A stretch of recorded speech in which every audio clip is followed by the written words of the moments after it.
The first time we met Linda and her team, Sanctioned Love, we were pastoring in Reno, Nevada, and they brought a team over and they did a conference, and they also ministered to all the pastors and staff, not just from our church, but from lots of churches in Reno.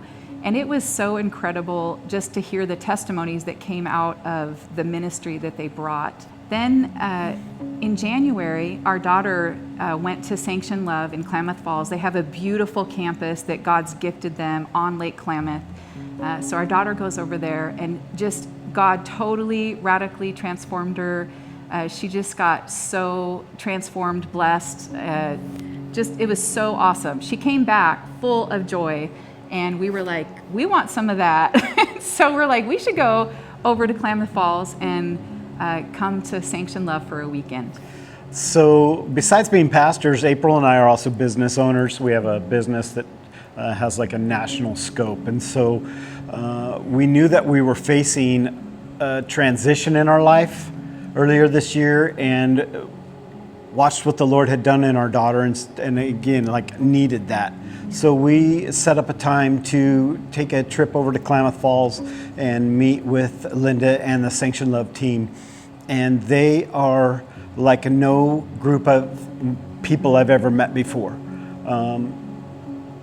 I knew about them, but then our personal ministry weekend was like nothing I've ever experienced. They are a company of prophets, and God answered so many questions about what we were going through and asking about, and knowing that we were in transition, but not having all of the blanks filled in. And Linda and her team did so much of that with us that weekend. Yeah, they spent months praying for us ahead of time, and they gave us pages and pages of words and notes that the Lord had given them. When we showed up, the house that we stayed in was beautifully decorated. They decorated it prophetically for us, and God gave them a theme for us for the weekend. Even the food was prophetic. So they had amazing food. They asked the Lord what to cook for us. We felt so cared for and so loved. And worship started Friday night because we went for the weekend. Worship started, and the first word of the night answered a question that I had just asked the Lord a half hour before.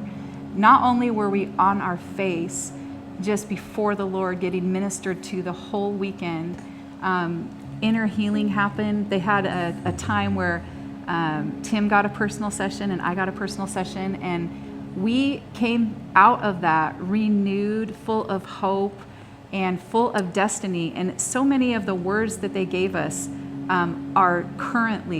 we are walking through. Currently, they are coming to fruition. We just did a 6-month review because we recorded many of the words, and you should record what you are being told and then review it, steward that stuff, because God is already answered, and we see that we are in the middle of the things that they were releasing to us, the things God had told them regarding us. So it was just incredible. So if you get an opportunity to take your team to Sanctioned Love, to invite them for a weekend, if you get an opportunity, if just for you and your spouse, like whatever it is, this group of women are amazing, and life changers. You will leave transformed and changed, and you'll look back and be so thankful. If you're a senior leader, business leader, even corporations, taking your team and spending time allowing Linda and her team to minister will be life-changing to everyone who gets a chance to be involved in that. Yeah, we just want to say thank you so much, Linda and Sanctioned Love.